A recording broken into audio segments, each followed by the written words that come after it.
As he set foot on the island, Bernardo couldn't help feeling a bit curious. Was Lapino still waiting to be rescued? No. He was probably drinking champagne with the ravens. Did ravens drink champagne? Did rabbits? Bernardo felt oddly thirsty, come to think of it. Why had he chosen the Sky Ripper? Bernardo never made plans that required constant vigilance. He was a hero. He didn't think too much. He just went with his gut and hoped it all worked out. The Sky Ripper was a long shot. He'd have to devote himself to it. No side journeys, no rescuing old friends. That was against his nature. Could he stick with it?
Okay, so this is Stories, Path of Destiny. And I'm that little fox running around. Now normally you don't get that floaty orb thing following you unless you do certain steps of the story, but because I've finished the story I've got him following me now.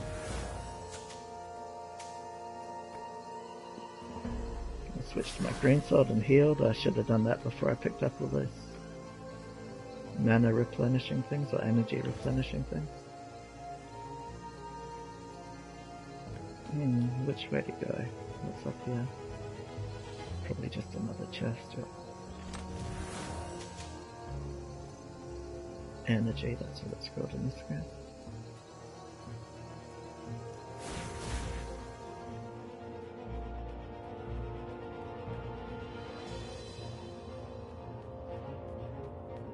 Commentary is pretty funny in this, if it'll have any.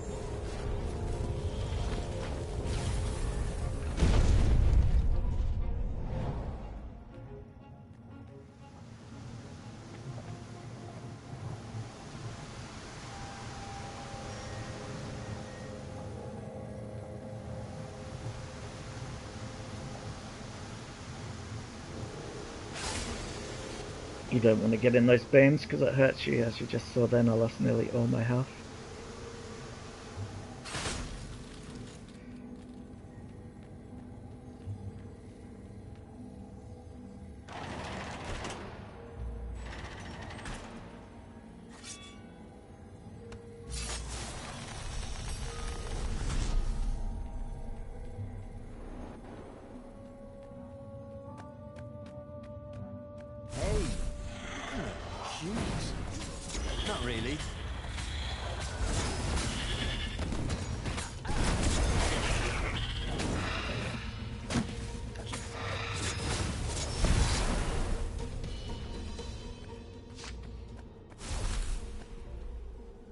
That had been his mistake before, thinking he could win a battle of wills with an ancient evil all by himself. He had to be cleverer than that. Or braver. Or something. Or something. The truth behind the Sky Ripper is shrouded in a thick fog. The most believable tale is that the Transcendent Emperor has used the Sky Ripper to banish Iblis. Then, the TE, Transcendent Emperor, buried the weapon and vanished. Was it a self-imposed exile to rid the world of its last divine presence? Or was it the price to pay for using such a tremendous power? Could the Sky Ripper and Iblis have a deeper connection than just a weapon and its victim? My rituals will summon the Iblis Stone. Perhaps I should worry that they will also cause the Sky Ripper to resurface. If that is the case, I should spare no resources to find it.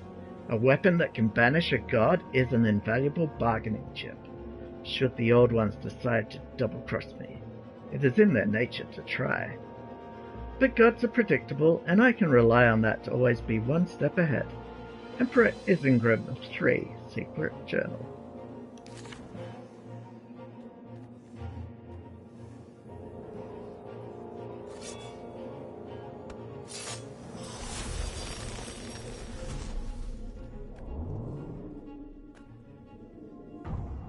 When he was still a thief, Renato had always been attracted to the women with the biggest chests. No, that's not what I meant. To rob, I mean. Gonna have to post that on the group. I haven't seen that one before.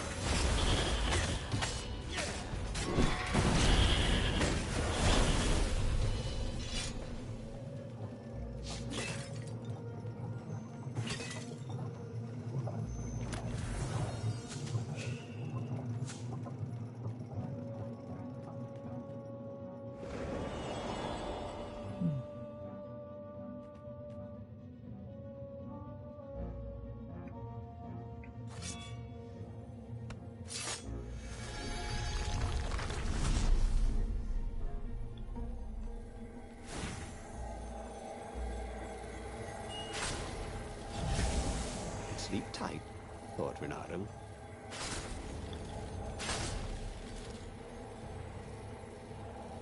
This shitty little thing nearly killed me again.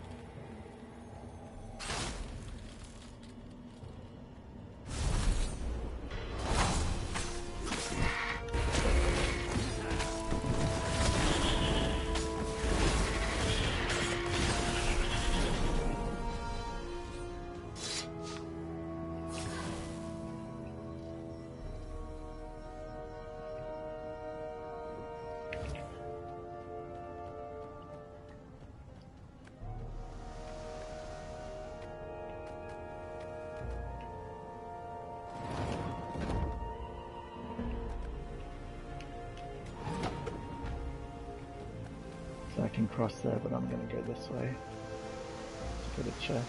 Actually, I don't need that chest. I'll just cross the bridge. Renato chuckled. It was the same puzzle. He wished he had his friends here, so he could amaze them.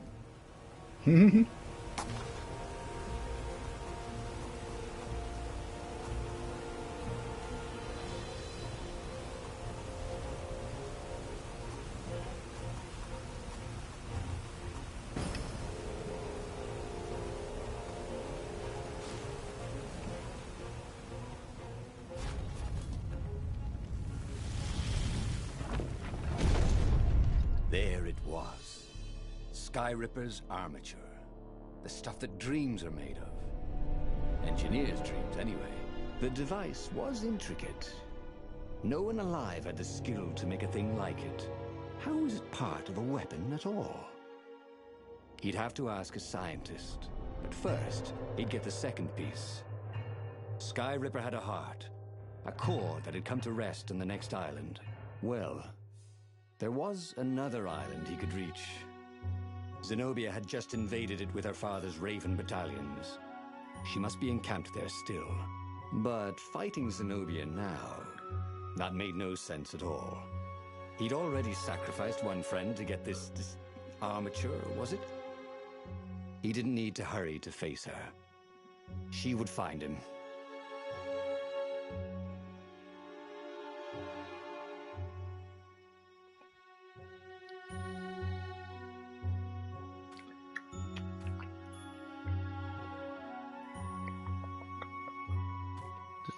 Decisions.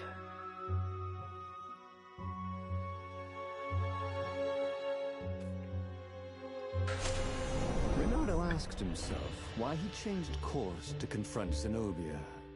He'd no idea.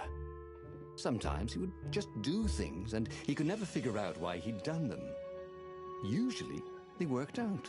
After all, he was a hero.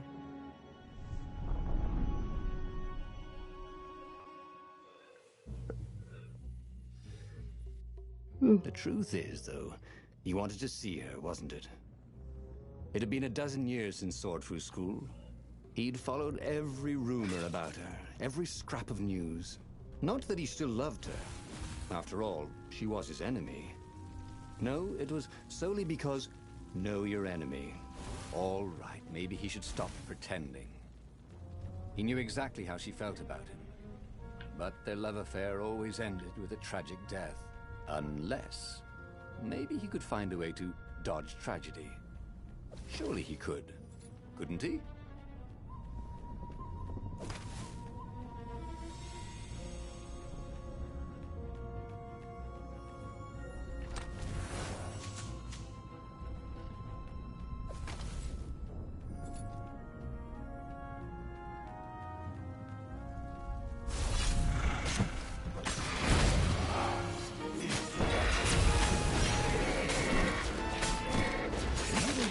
Bad for littering. But these islands were short on trash cans.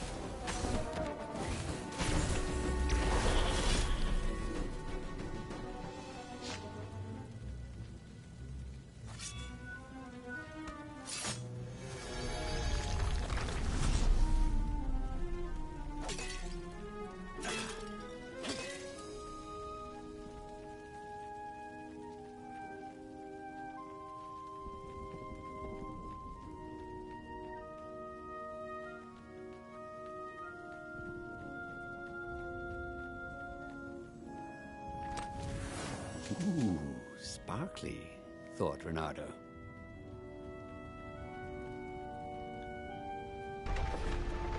He couldn't do worse with Zenobia than he'd done with the core, could he?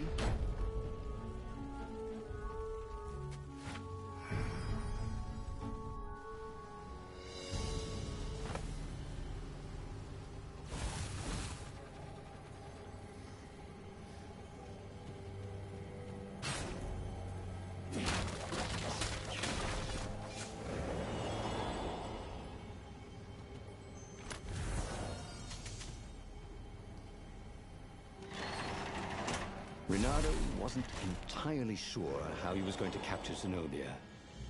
She'd be expecting him. And he didn't have Lapino to cook up a clever plan.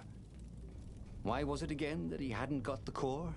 Maybe because the results tended to be disastrous. These streets were familiar. The Swordfu School was closed now, but he had been down that street 1,000 times. He knew that pub. He knew that alley.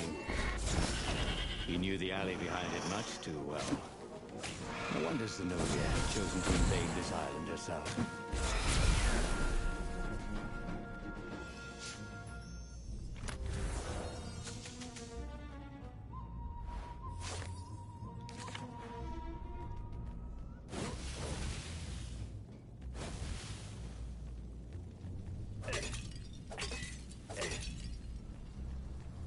Ah, impatient.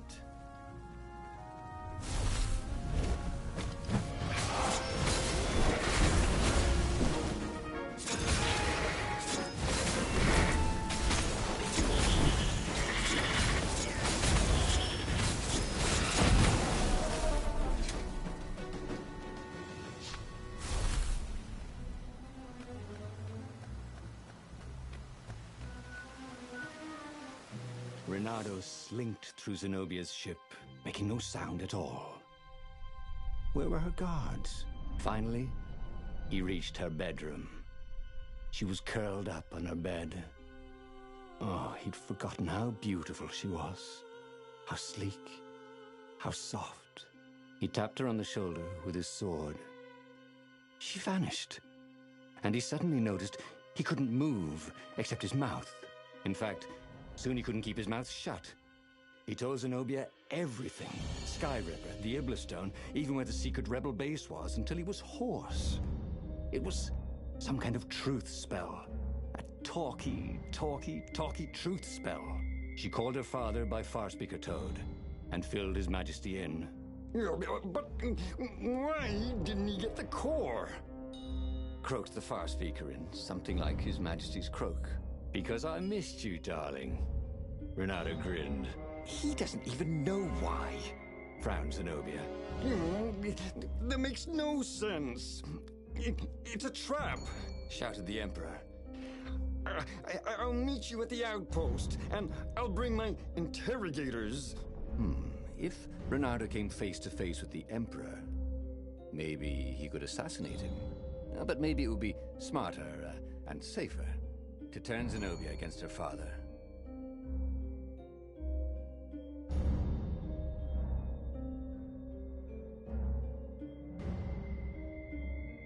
You're lying, she said.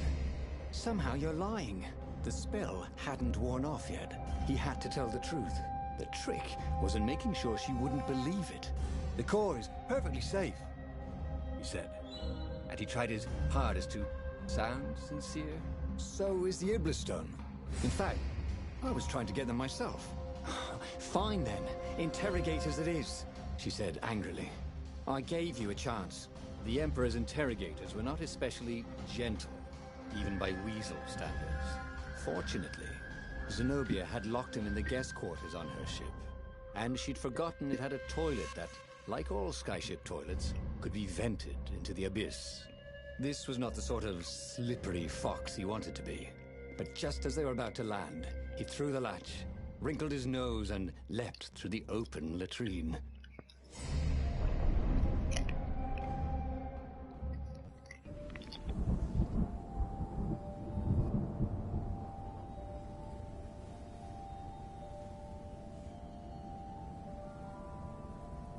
It was a short, safe landing. At least this part of the Nexus hadn't changed too much. Zenobia had been taking him to the Imperial outpost. She'd never expect him to go there by himself. Well, maybe she would. You never knew with her.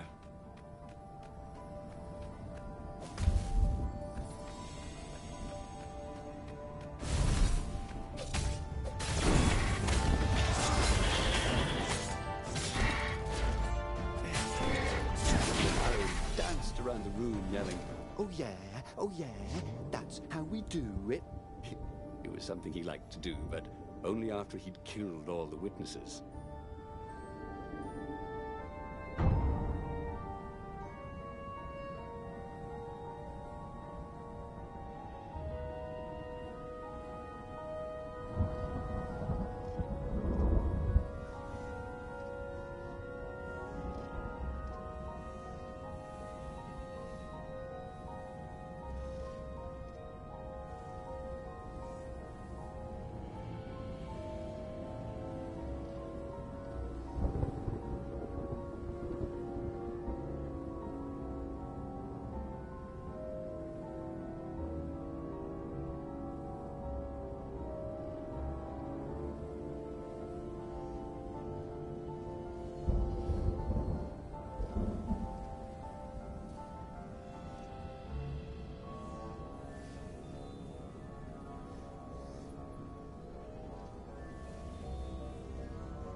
ever wonder why the Imperial Raid's always hiring?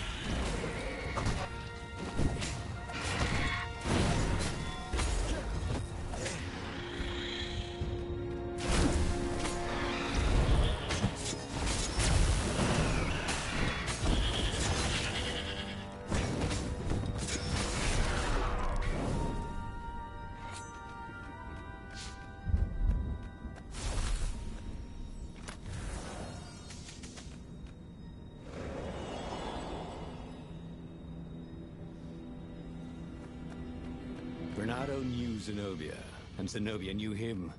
She'd suspected a trick. Now he'd vanished. She would probably guess that was his plan all along. Perfect. Maybe she wouldn't use the Sky Ripper. At least not without taking it to the scientists at the observatory first. Meanwhile, the Emperor would be coming to the outpost personally. This could be good.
Reynardo was face to face with the Emperor's bodyguard. They looked very tough, but the Emperor held them back. Oh, where's my daughter? And how would I know that? Reynardo grinned at him. She lured me here so that you could kill me, didn't she? Ah, don't be ridiculous, said Reynardo, trying his best to sound convincing. She loves you. Oh, I knew it. The rabbit told me I couldn't trust her. The Emperor hopped out the door. His phalanx of bodyguards retreated carefully. Reynardo heard someone call, "Arrest her!" as they left. Well, that's a job well done, thought Reynardo. Now the fleet will be in all sorts of disarray. But maybe he could find her in the mountains.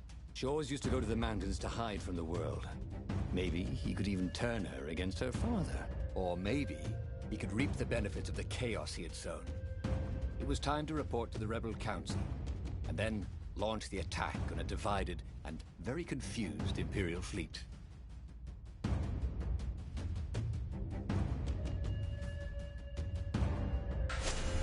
Reynardo was very proud of himself.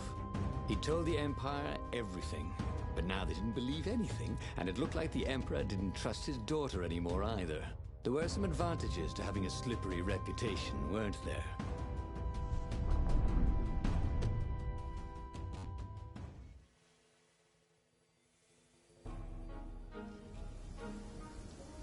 Reynardo wondered if he'd really fooled the Empire. He guessed he'd know soon enough. If the skies darkened with 1,000 dropships, then he'd know the Empire believed his map of the rebel base's secret location. They certainly seemed to be looking for it. There were ravens everywhere. But where weren't there ravens these days?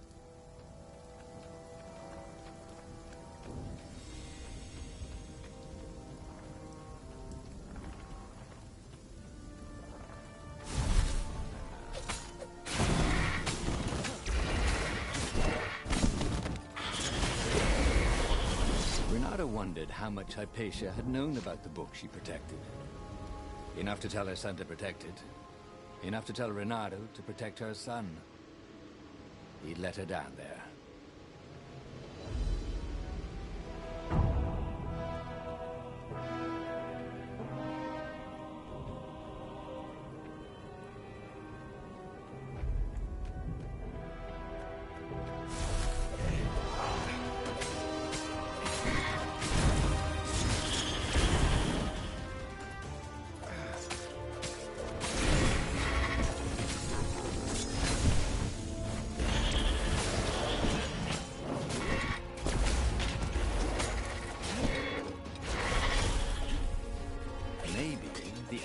attacked Zenobia. The Ravens, divided into two armies, would slaughter each other. And the rebellion could just show up and claim victory. The council would be overjoyed that Renata had given away all their secrets.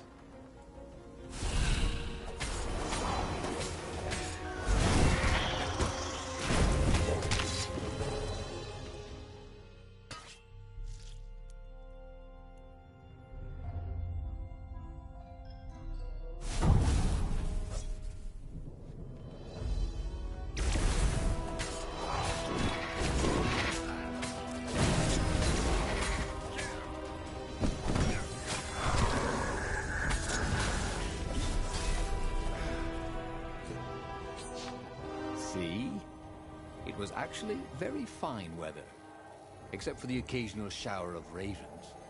And no one was burning the ruins down with the mighty power of a god's eye. If the Empire believed anything he'd said, they certainly weren't showing it.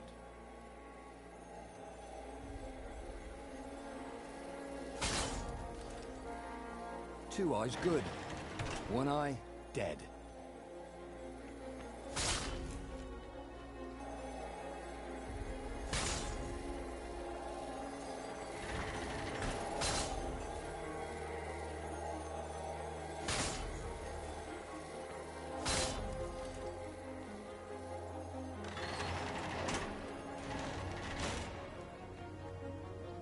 Long stairs.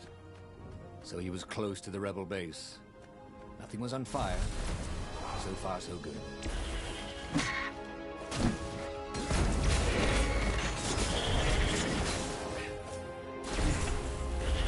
Whoa, personal space.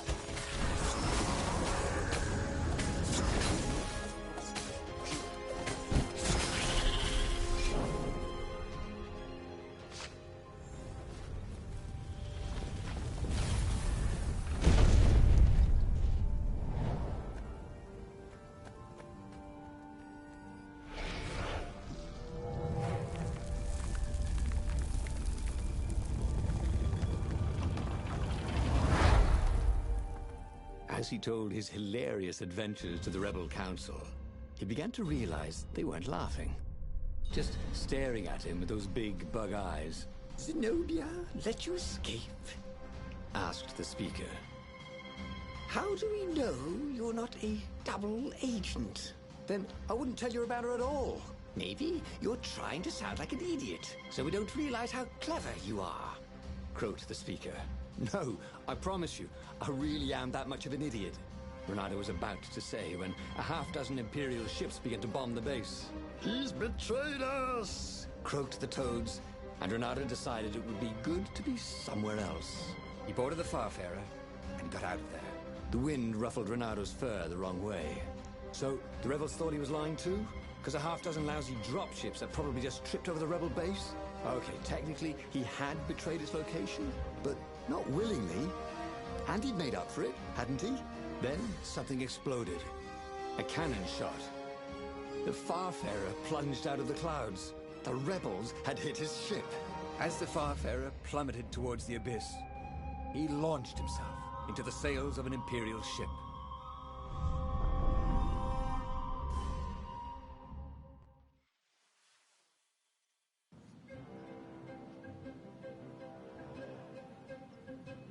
The Farfarer was gone. It had been a beautiful ship. And fast. It could do the Kestrel run in 12 furlongs, or so the salesman had told him. He would show them. He would be the hero of the final battle. They'd know whose side he was on then. That's what it meant to be a hero. To go on fighting, even when both sides were trying to kill you.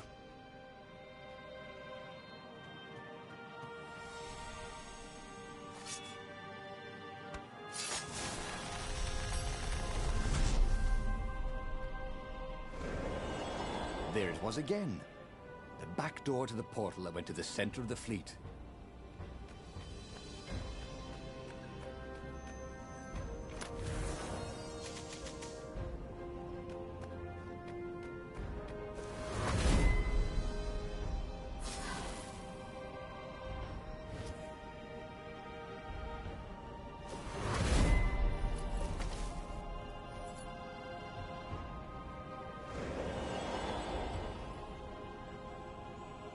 See?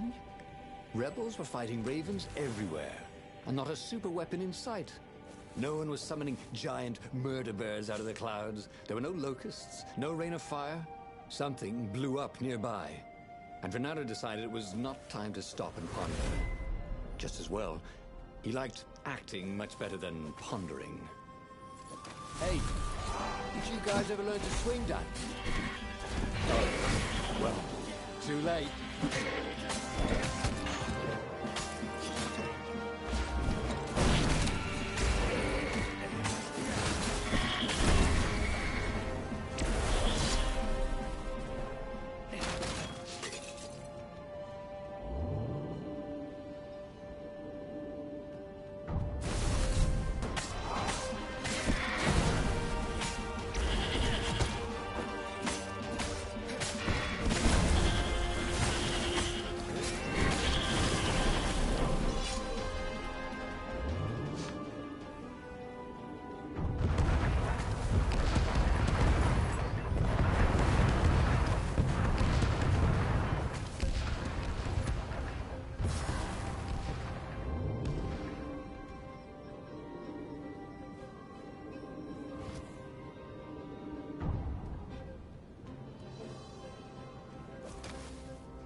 Finally, Renato reached the Emperor's ship, and there he saw a strange sight. Zenobia being led in shackles by Lapino with a squad of ravens. What? Lapino was working with the ravens? Was he some sort of traitor? Of course Lapino was working with the ravens. But the Emperor still thought Zenobia was a traitor? Renato felt oddly bad about that. Should he run down there and rescue her? Oh, but she was the enemy. Then he heard a whistling sound. He looked straight up and saw a rebel ship. It was dropping rather large bombs. One of them kept getting bigger as it fell. Huh? Oh.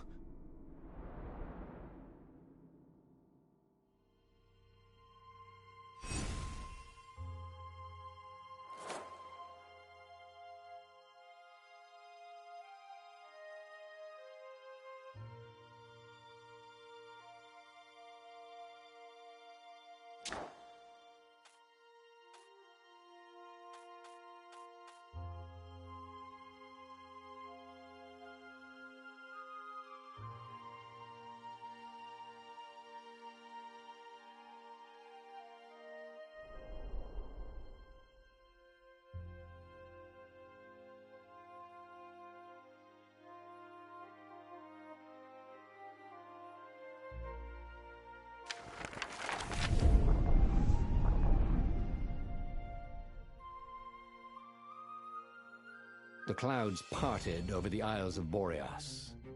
It was time to choose. The rebellion was in trouble. Ravens